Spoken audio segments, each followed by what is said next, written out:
Emily knelt by Ethan's grave, her fingers gently brushing against the cold marble headstone. It had been 2 years since his sudden death, yet the pain remained as raw as ever.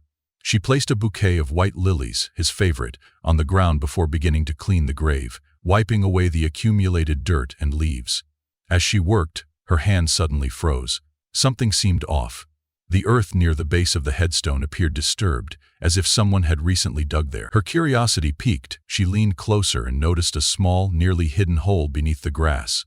It was deeper than a natural indentation should be. Her heart pounded in her chest. What was this?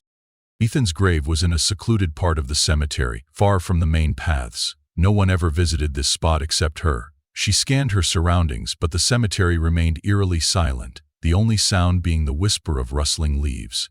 Hesitating for only a moment, she reached into the hole, her fingers brushing against something rough, fabric. Tugging gently, she pulled out a small black bag. It was heavier than she expected, its contents shifting inside. Her hands trembled as she unzipped it. Inside, she found stacks of papers and several small sealed plastic bags filled with a white powder. Her breath hitched. The papers looked like property documents, but the names on them were unfamiliar. As for the powder, it couldn't be what she thought, could it? Drugs? Why would something like this be buried in Ethan's grave? Before she could process what she had found, a twig snapped behind her. Emily spun around, her heart hammering against her ribs. A man stood a few feet away, his face obscured by the shadow of his hat. Tall and lean, he stared at the bag in her hands with unsettling intensity. "You shouldn't have touched that," he said, his voice low and menacing. Panic surged through her veins. Who was he? What did he want? She clutched the bag tightly, torn between running and screaming. Before she could decide, the man took a step closer, reaching into his coat pocket. "Give it to me," he demanded, his tone brooking no argument. Emily's instincts kicked in. She shoved the bag into her purse, grabbed the bouquet of lilies, and bolted. The man shouted after her, but she didn't look back. She ran as fast as she could, her feet pounding against the gravel path, her breath coming in short, panicked gasps. She didn't stop until she reached her car. Fumbling with the keys, she yanked the door open, jumped inside, and locked it. Her hands shook as she started the engine and sped out of the cemetery. In her rearview mirror, she saw the man standing at the gates, watching her leave. His face was unreadable, but the look in his eyes sent a chill down her spine. One thing was certain, her life had just taken a dangerous turn. Whatever was in that bag was worth killing for, and now she was caught in the middle of it. As Emily drove through the quiet streets, her mind raced with questions. Who was that man? Why was the bag hidden in Ethan's grave? And more importantly, what was she supposed to do now? She glanced at her purse on the passenger seat. The black bag sat inside like a ticking time bomb. She couldn't just ignore it, but she also couldn't go to the police. Not yet. What if this was bigger than she could handle? What if Ethan had been involved in something she never knew about? No, she thought, shaking her head. Ethan was a good man. He wouldn't have been mixed up in anything illegal. There had to be another explanation. When she finally arrived home, Emily locked the door behind her and drew the curtains. She placed the bag on the kitchen table, staring at it as if it would reveal its secrets on its own. Finally, she took a deep breath and unzipped it again. The property documents were on top. She spread them out across the table, scanning the names and addresses. None were familiar, but something stood out. All the properties were located in the same area, a rundown part of the city notorious for its abandoned warehouses and shady dealings. Beneath the documents lay the plastic bags of white powder. Emily's stomach twisted. She didn't need to be an expert to recognize what it was. Cocaine, or maybe heroin. Either way, it was bad news.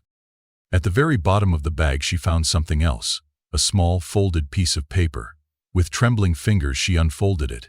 It was a list of names, each followed by a series of numbers. Some names were crossed out, with dates written beside them from the past few months. Emily's blood ran cold. This wasn't just a stash of random documents. This was a ledger, a record of transactions, payments, or worse, a hit list. She didn't want to believe it, but the evidence was undeniable. A loud knock on the door shattered her thoughts. Emily jumped, her heart hammering against her ribs. She quickly stuffed everything back into the bag and shoved it under the table. The knock came again, more insistent this time. "Who is it?" she called, struggling to keep her voice steady. "Police," came the reply. "Open up, ma'am." Emily hesitated, her mind racing. The police? Why were they here? Had someone reported her? Or worse, were they involved? She cautiously opened the door. 2 officers stood on her doorstep, their expressions serious. "Emily Carter?" one of them asked. "Yes," she replied, her voice barely above a whisper. "We need to ask you a few questions," the officer said. "Can we come in?" Emily's pulse quickened. She couldn't let them see the bag, not yet, not until she knew who she could trust. I'm not feeling well," she stammered. "Can we do this another time?" The officers exchanged a glance. "Ma'am, this is important," the second officer said. "We received a tip about suspicious activity at the cemetery. We need to know if you saw anything unusual." "A tip? From whom? The man at the cemetery or someone else?" Emily forced herself to remain calm. I didn't see anything," she lied.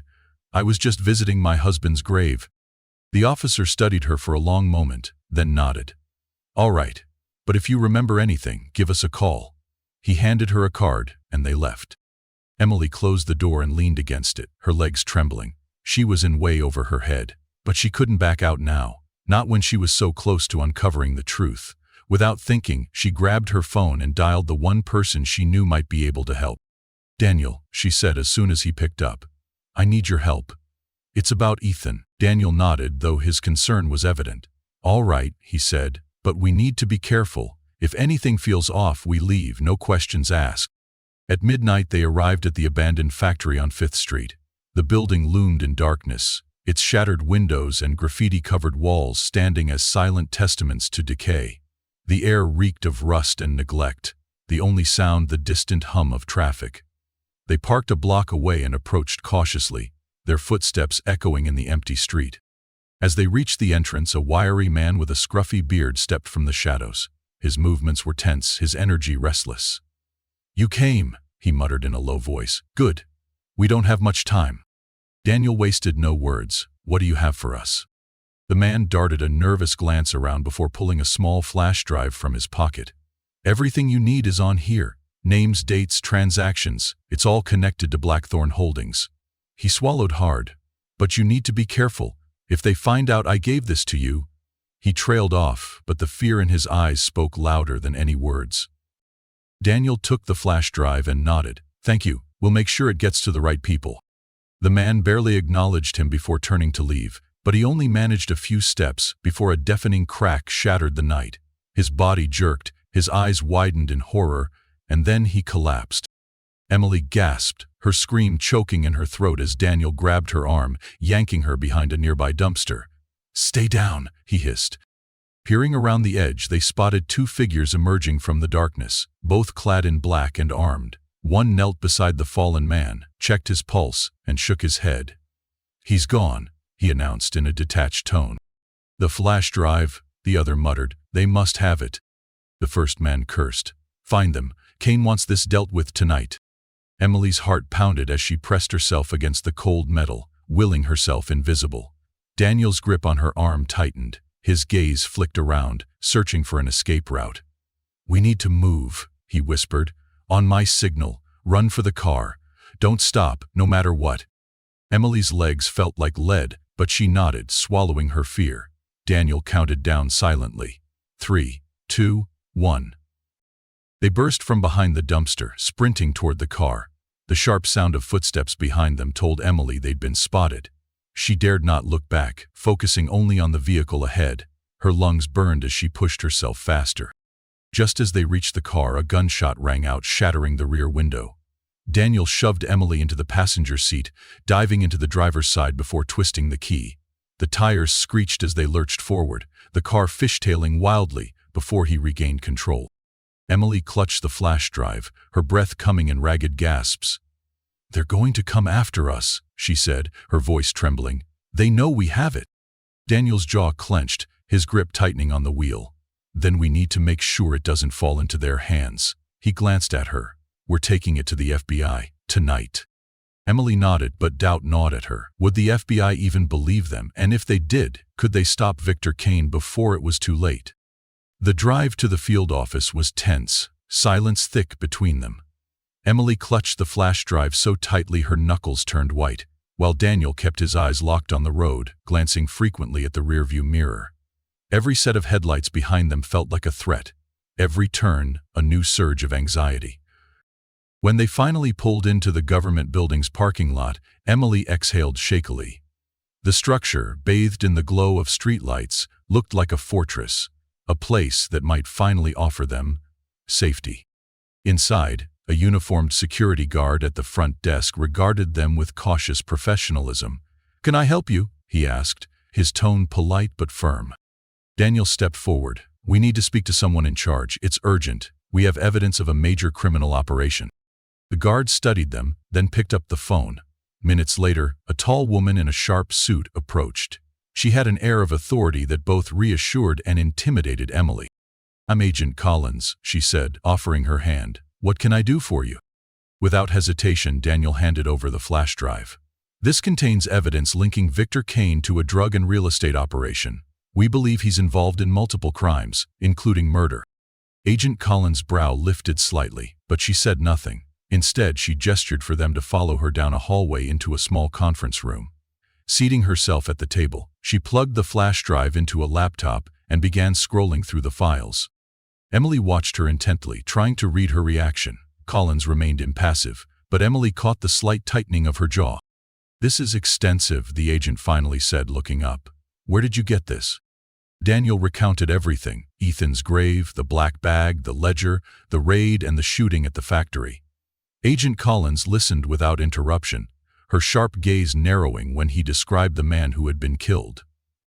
"Victor Kane," she murmured when he finished. "We've been tracking him for years, but he's always been one step ahead. If this information is accurate, it could be the break we've been waiting for." A flicker of hope stirred in Emily. "So, you can help us?" Collins nodded. "We'll take it from here, but you need to understand, this is dangerous. If Kane finds out you brought this to us, he will come after you." Her expression was grave. "We can offer you protection, but it won't be easy." Emily exchanged a look with Daniel. Their choice was clear. "We'll do whatever it takes," she said firmly. A small approving smile crossed Collins's face. "Good. First, we'll get you into protective custody. Then we start building a case against Kane. It's going to take time, but with this evidence, we might finally bring him down." Hours later, they were relocated to a safe house, an unremarkable apartment in a quiet neighborhood. It was bare but secure, with reinforced locks and an FBI agent stationed outside.